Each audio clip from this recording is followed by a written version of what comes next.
자, 이제 그 고객과의 계약에서 생기는 수익 5단계 가운데 마지막 5단계로서 수익 인식 언제 하고 어떻게 하는지에 대한 이야기를 하도록 하겠습니다. 그래서 수익을 인식하는 방법은 수익은 수행 의무를 이행한 때 인식하게 됩니다. 간단한 거래로서 A 제품을 팔기로 했다. 그 대가로서 100만 원을 받는다라고 했을 때 우리가 이 A 제품을 공급하기로 한 이 수행 의무를 한 때에 수익을 인식하면 되는 것이고, 수행 의무를 이행한 때라고 하면 고객 기준으로 판단을 합니다. 고객 입장에서 재화나 용역을 통제하는 때 또는 통제하는 기간에 고객이 약속된 그 재화나 용역을 통제하는 때, 소나기에 넣는 때, 그런 때 수익을 인식한다. 그래서 이게 이제 그 수익 인식 시점이 고객이 통제권을 가지는 그 시점에 수익을 인식한다. 이 판매하는 기업이 뭐를 해주는 그 시점이 아니고 고객이 통제권을 가지는 그 시점에 수익을 인식한다. 이 점이 중요한 점이 되겠어요. 그리고 수익 인식 시기는 크게 두 가지 방법으로 나누어서 이야기할 수 있겠어요. 하나는 청소 용역처럼 기간에 걸쳐서 인식하는 그런 수익 유형이 있고, 두 번째는 한 시점에 인식하는 수익 유형이 있겠어요. 그래서 회계 기준에서는 기간에 걸쳐 이행되는 그런 유형을 나열하고, 세 가지를 나열하고, 여기 중에 하나라도 속하면은 그거는 기간에 걸쳐 수익을 인식해라 라고 이야기하고, 반대로 이 기간에 걸쳐 이행되는 그런 경우 어느 하나에도 해당되지 않으면은 한 시점에 인식하는 수익으로 볼 것을 요구하고 있어요. 그래서 기간에 걸쳐 이행되는 것으로 보는, 그러므로 인해서 기간에 걸쳐 수익을 인식하는 유형이 어떤 거 있느냐 하면은, 첫 번째로 기업이 수행으로 고객은 효익을 동시에 얻고 소비한다. 두 번째는 기업의 수행으로 고객이 통제하는 자산이 만들어진다.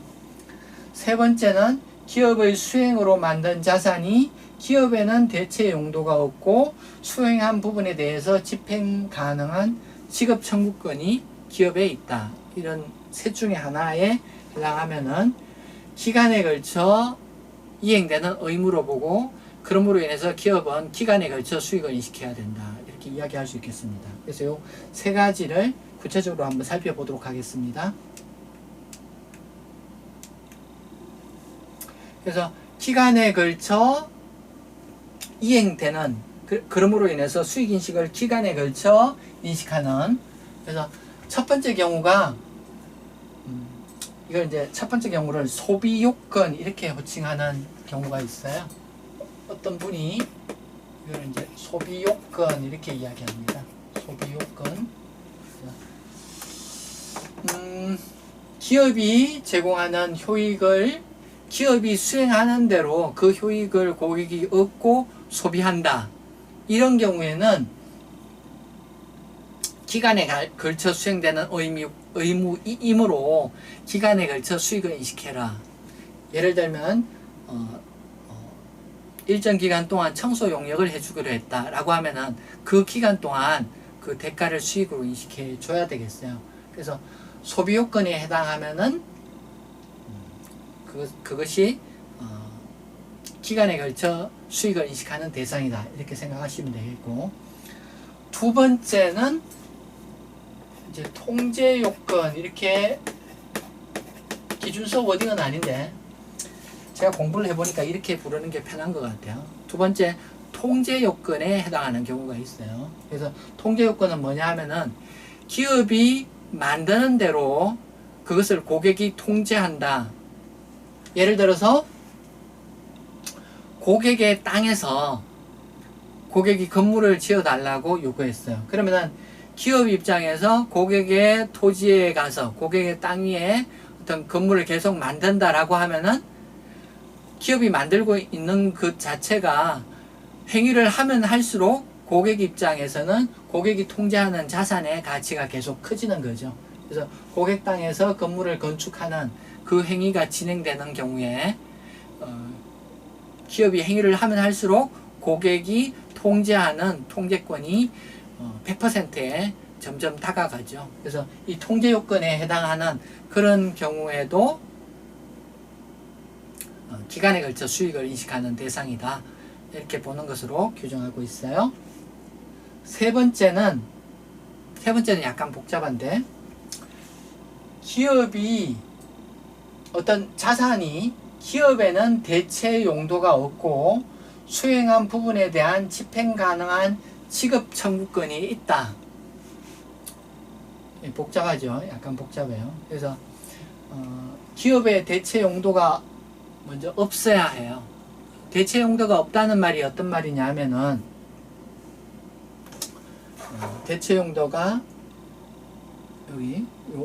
여기와 관련해서 대체 용도가 있다, 없다. 이걸 구분해서 말씀을 드리면은, 대체 용도가 있다라는 말은 어떤 말이냐 하면은, 먼저 이제 전제로 할게, 이게 계약이 종료된 상황을 전제하지는 않아요. 계약이 종료됐다 전제하면은 누구라도 그 자기가 하던 거를 팔아서 돈을 어떻게든 만들어 보려고 하기 때문에 그런 상황을 전제하지는 않고, 계약의 종료 가능성을 염두에 두지 않고 계약이 살아있는 상황에서 기업이 지금 만들고 있는 이것을 다른 용도에 쓸 수 있느냐 없느냐. 가령 예를 들어서 고급 요트를 만들어주는 회사예요. 고급 요트를 만드는 회사인데 상당히 이렇게 규모도 크고 럭셔리한 그런 요트를 만들어줘요. 하나 만드는데 한 2년씩 걸려요. 고객이 그 요트를 주문할 때 그 요트의 재질이나 페인트 색깔이나 조명이나 여러 가지 방을 몇 개나 하고 그 조명은 또 어떤 걸로 하고 이런 구체적인 상황을 지정을 하는 그런 상황이라고 가정하죠. 그래서 그런 상황에서 고객이 주문한 이것을 계속 만들고 있는 상황에서 이 요트를 다른 용도로 가령 이제 다른 고객이 주문했는데 거기에 이거를 돌려가지고 거기에 공급하고 또 다른 거를 먼저 주문한 고객한테 제공하더라도 아무런 문제가 없는 상황도 있을 거고, 또는 어떤 경우에는 문제가 있는 경우도 있을 거예요. 그래서 기존에 만들고 있던 요트를 다른 고객한테 돌려도 아무런 문제가 발생하지 않고 다른 것으로 대체할 수 있는 그런 상황은 대체 용도가 있다. 만들고 있는 이 자산이 대체 용도가 있다. 이렇게 이야기해요. 그런데 만들고 있는 이 요트가 고객이 어떤 요구한 스펙이 굉장히 세밀하고 하나하나 돈이 많이 들었기 때문에 이거를 다른 고객의 주문에 이걸 돌리려고 한다면은 어떤 계약상 충돌이 크게 일어난다. 법률적인 분쟁이 붙을 수 있다. 또는 이것을 하나하나 이렇게 스펙을 변경해서 또 다른 고객의 주문에 맞추려면은 돈이 너무 많이 들어서 경제적으로 그럴 가능성은 없다. 그런 상황은 대체 용도가 없는 것이다. 이렇게 이야기를 해요. 그래서 대체 용도가 없다는 말이 어떤 말이냐 하면은 계약의 종료가 아닌 경우를 염두에 두고 그런 상황에서 기업이 다른 용도로 전환할 수 없는 경우에 대체 용도가 없다고 이야기해요. 대체하면은 법률적인 분쟁이 생긴다. 또는 대체하는데 너무 돈이 많이 든다.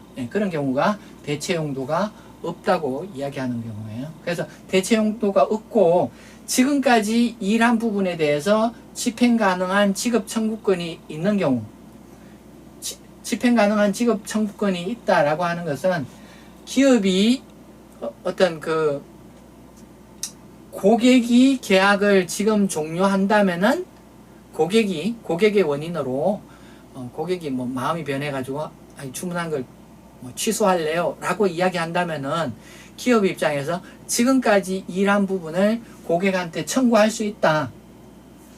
고객이 계약을 종료한다면 적어도 지금까지 수행을 완료한 부분에 대한 보상 금액을 받을 권리가 있다라고 한다면은 집행 가능한 지급 청구권이 있다 이렇게 이야기할 수 있어요. 그래서 이걸 뭐 간단히 이야기할 때 청구권 요건 이렇게 이야기해요.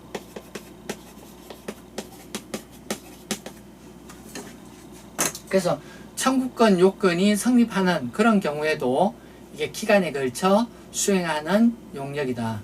뭐 기간에 걸쳐 수행하는 수행 의무다. 이렇게 보게 되겠습니다.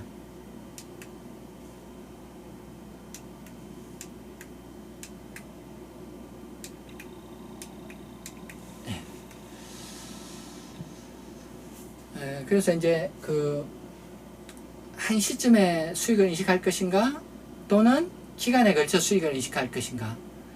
기간에 걸쳐 수익을 인식할 수 있는 경우, 인식하는 경우는 세 가지 경우가 딱 정해져 있어요. 소비요건, 기업이 뭘 하는 대로 고객이 계속 효익을 누리면서 소비한다. 두 번째, 통제요건, 기업이 뭔가 이렇게 제공하는 거기에 따라서 고객이 통제하는 자산이 커진다. 세 번째, 청구권 요건. 기업이 어떤 행위를 하고 있는데, 만들고 있는 부분의 것에 대해서 어떤 대체 용도가 없다. 그리고 또한 지금까지 한 부분에 대해서 혹시 고객이 중단을 요구한다면은 지금까지 한 부분에 대해서 청구를 할 수 있다. 그 청구권이 성립한다라고 한다면은 그런 경우에 기간에 걸쳐 인식하는 수행 의무다. 이렇게 볼 수 있어요. 그래서 지금 여기 예제는 보면은 컨설팅에 대한 거예요. A 기업은 고객에게 전문가 의견을 제공하는 컨설팅 용역을 제공하는 계약을 체결하였다.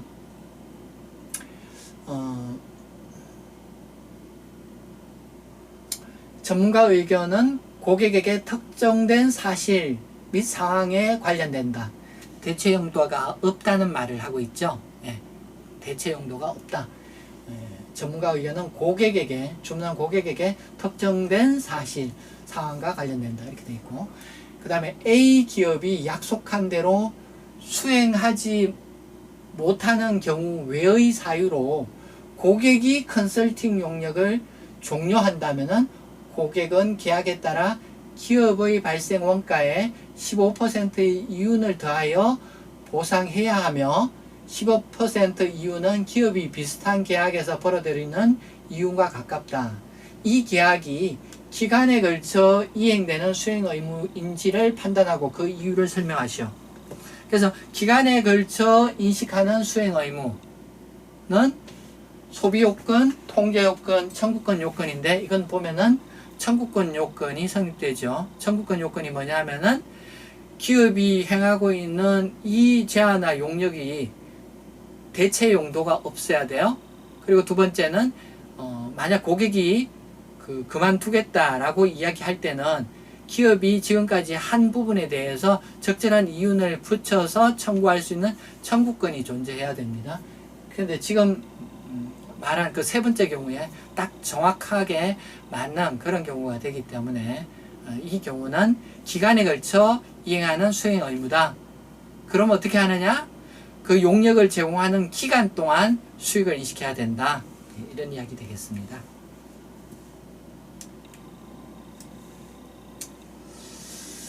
자, 그래서 좀 전에 이제 기간에 걸쳐 이행하는 수행 의무고, 그러므로 인해서 기간 동안 수익 인식하는 그런 경우에 대해서 살펴봤는데, 그 세 가지 경우에 해당되지 않는 나머지는 모두 한 시점에 고객한테 이행하는 한 시점에 이행하는 수행 의무고, 그럴 경우는 한 시점에 수익을 인식해야 됩니다. 그럼 어느 한 시점에 수익을 인식할 것이냐?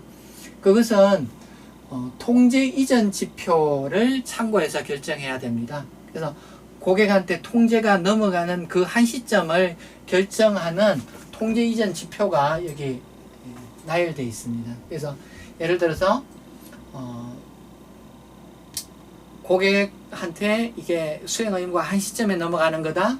근데 지급 청구권이 생기는 시점이 언제냐?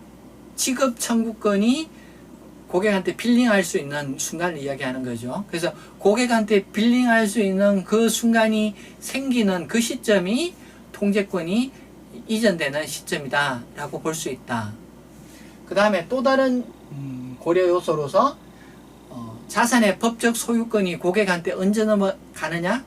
고객한테 자산의 소유권이 넘어가는 그 시점이 고객에게 통제권이 이전되는 시점이다 이렇게 볼 수 있다.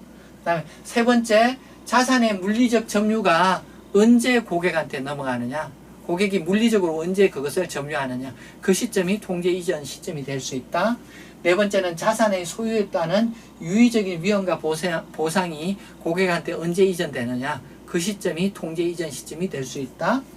고객이 자산을 언제 인수하느냐, 이게 물리적 점유는 직접 이렇게 받는 거고, 고객이 자산을 인수한다는 말은 물리적으로 직접 받지 않더라도 어떤 거기에 상응하는 비슷한 상황이 생기는 게 자산의 인수다 이렇게 이야기할 수 있어요. 그래서 그런 것도 통제 이전 시점이 될 수가 있다. 그래서 현실적으로 이렇게 판단을 해보면은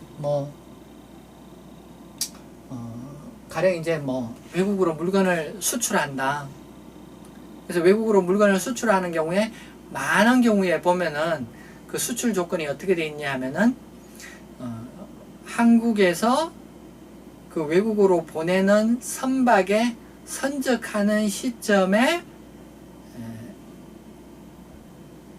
상대에게 대부분의 어떤 그 권리나 소유권이나 이런 것들이 이전되도록 그렇게 되어 있어요. 그래서 배 실련 시점에 고객한테 청구권도 생긴다고 보는 계약이 대부분이고, 배에 실어서 실련 시점에 고객에게 법적 소유권이 넘어간다 그렇게 규정하는 경우가 대부분이고, 그러나 자산의 물리적 점유는 배에 실는 시점에 1번, 2번이 성립하더라도 자산의 물리적 시점은 배에 싣고 한참 가야지 고객한테 이전되는 거니까 그 배에 실는 시점에 물리적 점유가 발생하지는 않죠. 그 다음에 자산의 소유에 따른 유의적 위험과 보상은 배에 실는 시점에 생긴다. 그 배에 실는 시점에 고객의 인수도 생긴다. 그래서 요 5가지 가운데 지금 4개가 성립될 수도 있죠. 그래서 현실에 이렇게 적용을 해보면은 5가지 다 성립하는 경우는 많지가 않고, 대부분의 경우는 4가지만 성립하거나 3가지만 성립하거나 하는 경우가 많이 있어요. 그래서 그럴 경우에도 다수적인 그 요소 판단에 따라서 많은 부분을 점유하는 그런 상황이 특정 시점에 발생하면은 그 시점에 통제권이 이전된다. 그래서 그 시점에 수익을 인식해야 된다. 이렇게 보게 되겠습니다.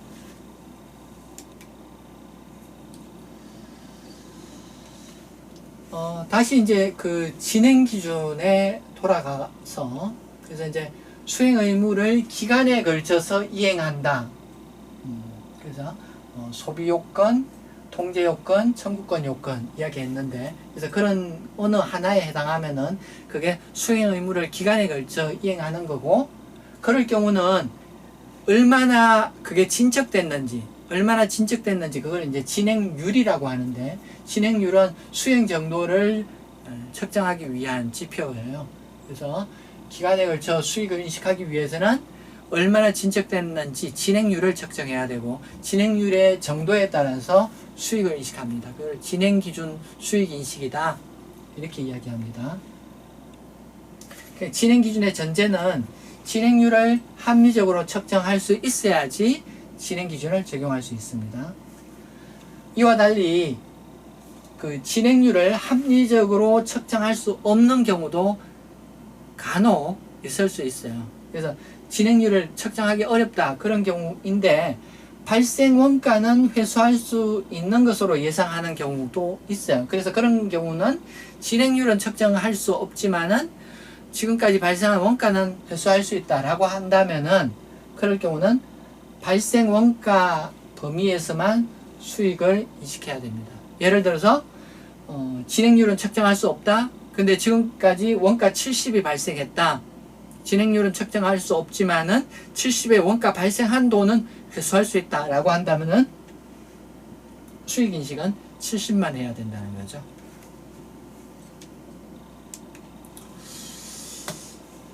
진행률 측정의 두 가지 방법이 여기 제시되어 있어요. 하나는 산출법이라는 거고 또 하나는 투입법이라는 거예요. 현실에서 가장 많이 쓰는 방법은 투입법의 방법으로 이렇게 원가 기준으로 진행률을 측정하는 방법이 가장 많이 사용되고 있어요. 가령 어떤 건물을 건설하기로 했다. 거기에 총 예상되는 건물 건설 원가가 얼마일지 예상을 해가지고 그 가운데 지금까지 발생한 원가가 얼마인지 그 비율을 진행률로 보는 거예요. 그것이 투입법의 대표적인 원가 측정 방법이에요. 그래서 원가 기준 진행률이다 이렇게 이야기도 하는 그런 거죠. 그래서 여기서는 제가 이제 원가 기준으로 측정하는 방법을 수식으로 보여주고 있지만은 소비한 자원이 얼마인지, 노동 시간이 얼마인지, 또는 사용한 기계 시간이 얼마인지 이런 것들을 측정 요소로 해서 측정할 수도 있겠어요. 그래서 투입법의 측정 방법이 있고,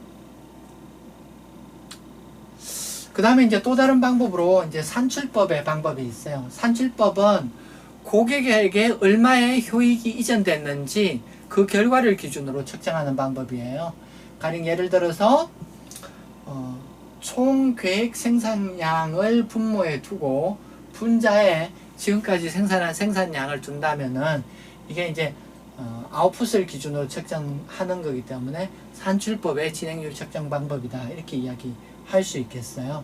그래서 이 산출법의 진행률 측정 방법이 가장 이상적인 방법이에요. 왜냐하면 고객에게 전달한 결과물의 정도를 가지고 진행률을 측정하는 거고, 수익인식이라는 게 고객에게 통제가 얼마나 넘어갔는지 그게 중요한 포인트이기 때문에 그 아웃풋을 기준으로 진행률을 측정하는 게 적절한 가장 이상적인 방법이다 이야기할 수 있죠. 그러나 문제는 이 아웃풋을 기준으로 진행률 측정하는 게 현실에서 그렇게 쉽지가 않아요. 그래서 산출물을 직접 관측하지 못할 수도 있고 측정이 어려울 수 있어요.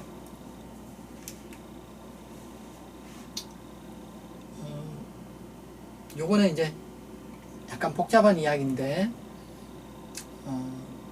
방금 이제 투입법에서 이제 진행률 측정 원가 기준으로 총 예상 원가를 분모에 놓고 분자에는 지금까지 발생한 원가를 놓으면은 그게 원가 기준으로 투입법의 진행률 측정이다 이렇게 이야기했는데, 항상 그렇게 하는 건 아니고 경우에 따라서 낭비된 요소가 있다. 재료비가 낭비됐다. 또는 처음 하는 공사라서 좀 이렇게 돌아가게 돼서 쓸데없는 공정을 진행한 부분이 있다. 그런 부분이 있다면은 그 낭비된 재료나 쓸데없는 그 돌아감으로 인해서 발생하는 그 원가들은 진행률 측정에서 제외해야 됩니다. 그래서 낭비된 재료 등 진척도에 하지 않은 원가는 진행률 측정에서 제외해라 라는 내용이 있습니다.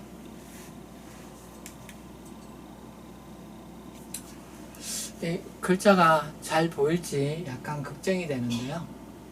어쨌든 이 내용을 한번 보도록 할게요. 자, 진행기준 수익을 어떻게 인식할 것이냐. 어떤 컨설팅 회사는 X1년부터 X3년까지 서울시에 대한 컨설팅 용역을 총 10만원을 대가로 계약 체결하였다. 회사는 원가 기준 투입법으로 진행률을 측정한다. 한편 발생 원가 및 추가 예상 원가는 다음과 같다. 그래서 X1년부터 X3년까지 3년에 걸쳐서 용역을 해주기로 했어요. 컨설팅 용역을. 대가는 총 10만원이에요. 그리고 여기 이제 연도별로 실제 발생한 원가가 나와 있어요. 그래서 첫 해에 2만원 원가가 발생했다. 둘째 해에 22,000원 원가가 발생했다. 셋째 해에 24,000원 원가가 발생했다. 그래서 새해를 누적하면은 66,000원의 원가가 발생한 거네요. 예. 총 10만원을 받기로 했는데 새해 누적해서 이제 66,000원 결과적으로 원가 발생한 그런 용역인데요.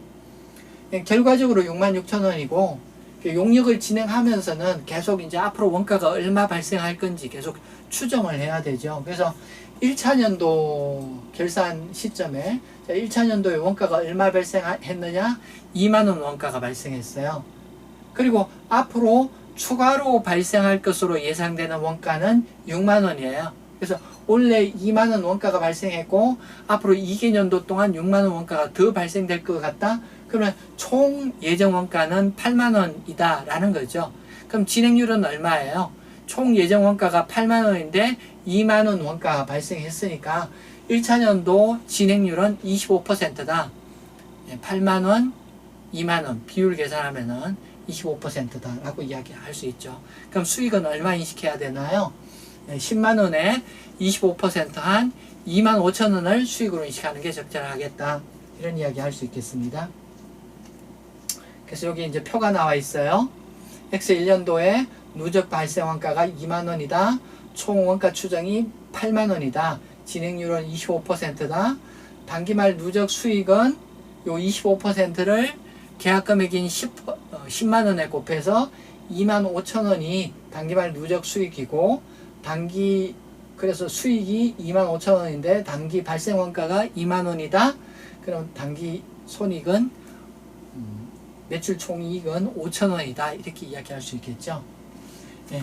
둘째 해에도 공사를 했는데 둘째 해에 발생한 원가는 22,000원이에요. 그럼 지금까지 원가가 얼마 발생했나요? 총 42,000원 발생했죠. 그리고 앞으로 또 28,000원 더 발생할 거로 예상돼요. 그러면 42,000원 원가 이미 발생했고 또 28,000원 원가가 또 발생할 거로 예상된다면은 총 예정 원가는 7만원이죠. 7만원. 그래서 총 추정 원가는 7만원이고 이미 발생한 원가는 2만원, 22,000원에서 42,000원이 발생했어요. 그 진행률은 두 개의 비율로 60%다 라고 이야기하고 할 수 있고 계약 금액이 총 10만원이니까 10만원에 대해서 60% 적용하면은 이 둘째 해까지 6만원의 수익이 인식돼야 되죠. 앞에 해에서 이미 25,000원을 수익 인식했죠. 그러면은 25,000원을 제한 35,000원이 둘째 해의 수익 인식 대상 금액이 될 거고요. 그리고 둘째 해 원가가 22,000원이니까 둘째 해의 매출 총이익은 13,000원이다. 이렇게 이야기할 수 있겠습니다. 그래서 이렇게 진행되는 게 이렇게 측정하는 게 지금 이제 진행률 측정을 원가 기준으로 한 거고 그 다음에 진행 기준 수익을 어떻게 인식하는지 예시로 설명드렸습니다.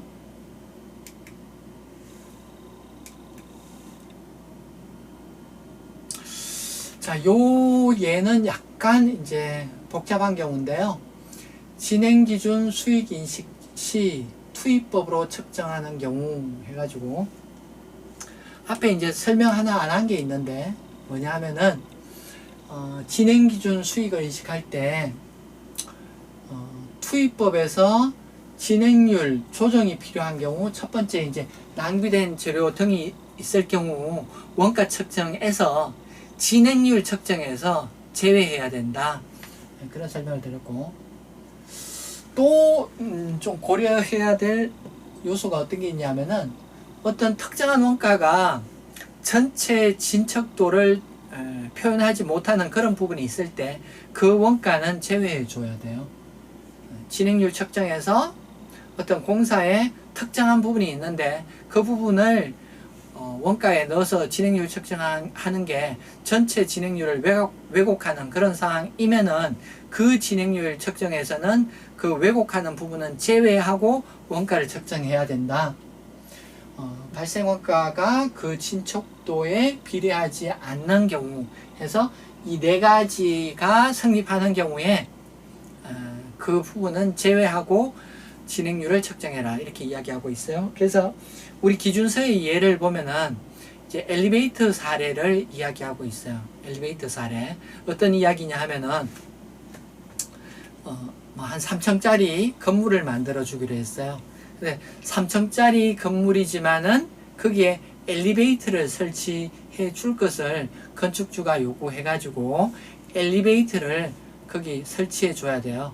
이 건설업자는 엘리베이터 기술이 없기 때문에 엘리베이터 전문 회사에 주문을 해 가지고 엘리베이터를 설치해야 돼요.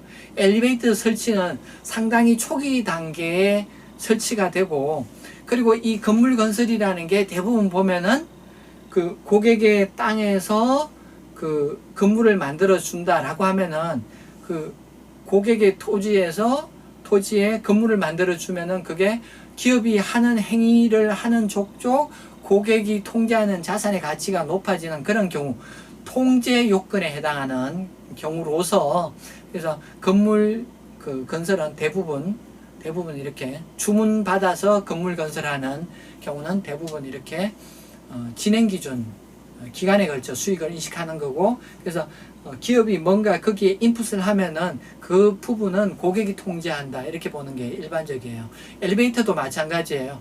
비록 이 건설업자가 건설하지 않고 엘리베이터 전문 회사에 주문해서 엘리베이터를 설치하지만은 이 설치된 엘리베이터는 설치하자마자 고객이 통제권을 가지는 부분이에요. 그리고 엘리베이터는 상당히 일찍 설치해야 되죠. 그래야지 그 엘리베이터 주변에 어떤 다른 설치도 하고 공사가 진행될 수 있죠. 그리고 이 엘리베이터는 이 3층 건물의 어떤 전체 원가와 비교하면은 이 부분이 상당히 큰 부분이에요. 그래서 이 엘리베이터 부분을 진행률 측정해 놓으면은 전체 원가가 엘리베이터를 설치하는 순간 투입 원가가 많아져서 진행률이 과대될 우려가 있어요. 그래서 이럴 경우에 진행률 측정은 어떻게 하느냐? 이 엘리베이터 부분은 제외하고 진행률을 측정하는 게 합리적이다. 이렇게 이야기할 수 있어요. 그래서 기준서에 뭐라고 이야기하느냐 하면은 재화와 용역을 동시에 제공한다. 건물 건설도 하고 엘리베이터도 제공해 줘야 된다. 그리고 고객이 재화와 관련된 용역을 제공받기 전에 그 재화를 유의적으로 통제할 것으로 예상된다. 그 건물 건설에 엘리베이터를 이렇게 설치하면은 그 건물 건설이라는 게 고객이 주문한 건물 건설이라는 게 뭔가 갖다 놓기만 하면 그게 고객이 통제하는 요소로 보는 거죠.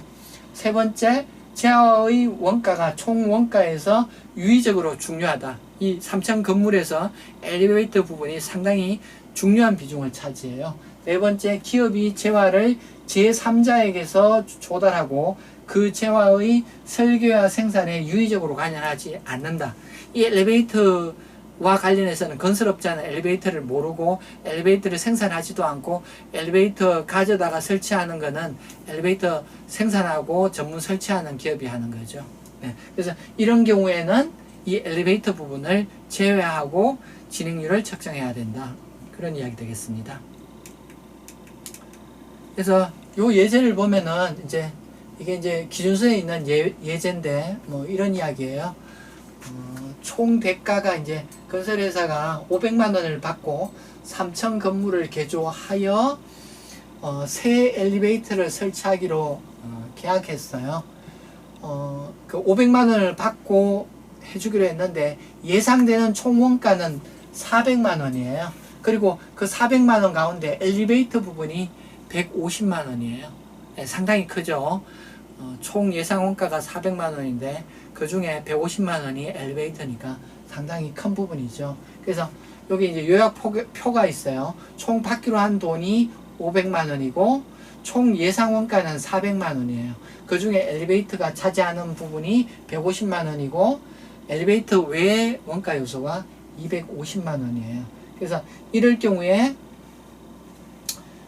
A기업은 수행 의무의 진행률 측정 방법으로 발생 원가에 기초한 투입법을 사용한다. 엘리베이터가 설치되지 않더라도 X2년 12월에 현장으로 인도될 때 고객이 엘리베이터를 통제한다 한편 엘리베이터 조달 원가는 총 예상 원가와 비교하면 유의적인 상황이다. X2년 발생한 원가는 엘리베이터 150만원 그리고 기타 원가 50만원. 우리가 이야기하는 게 이제 X2년인데 X2년에 원가가 얼마 발생했느냐? 총 200만원 발생했어요. 그 중에 200만원 원가 가운데 150만원이 엘리베이터 부분이에요. 그래서 총 예정 원가 400만원 가운데 요 X2년도에 200만원 발생했다? 그러면 400만원 가운데 200만원이니까 진행률 50%다? 이렇게 보면 안 된다는 거예요. 왜냐면 엘리베이터 한번 갖다 놓은 게 너무 효과가 커가지고 이 건설업자의 그 일한 정도를 적절히 나타내지 못한다는 거예요. 그럼 이럴 경우에는 진행률을 어떻게 측정해야 되느냐? 원가 가운데 엘리베이터는 제외하고 진행률을 측정해야 된다는 거예요. 그래서 엘리베이터를 제외하면은 총 예정 원가는 250만 원이고, 그리고 X2년도에 발생한 원가가 엘리베이터를 제외하고 50만 원 발생했어요. 그래서 250만 원 엘리베이터 제외 원가 가운데 50만 원 원가가 발생했으니까 20% 진행률이다. 이렇게 이야기할 수 있는 거죠. 그래서 X2년도에 수익을 어떻게 인식해야 되느냐? 그래서 X2년도에 수익 인식할 금액은 총 예정 원가 총 받기로 한 500만 원 가운데 엘리베이터 원가에 해당하는 150만 원을 차감한 350만 원에 대해서 진행률 20%는 엘리베이터를 제외한 250만 원 가운데 50만 원 원가 발생했기 때문에 이제 진행률 20%죠. 그래서 곱해서 이제 이게 이렇게 하면 이제 70만 원이 될 거죠. 그래서 70만 원하고 엘리베이터 원가 150만 원 합친 220만 원을 X2년도에 수익으로 봐야 된다. 그 다음에 X2년도의 원가는 엘리베이터 150만 원하고 자체적으로 발생한 50만 원 합해서 200만 원 원가가 발생한 것으로 봐야 된다. 그래서 여기서 중요한 거는 이렇게 특정한 공사에 있어서 이 건설업자가 통제하지 않는 어떤 요소가 조기에 투입되고 그게 진행률에 큰 영향을 미치는, 그리고 투입되는 순간에 고객이 통제하는 그런 요소가 될 때, 그럴 경우에는 이 부분을 제외하고 진행률을 측정해라 는 내용이 중요한 내용이 되겠습니다. 자, 여기까지 해서 수익인식 5단계 수익인식, 고객과의 계약에 따른 수익의 5단계를 살펴봤습니다. 예, 수고했습니다.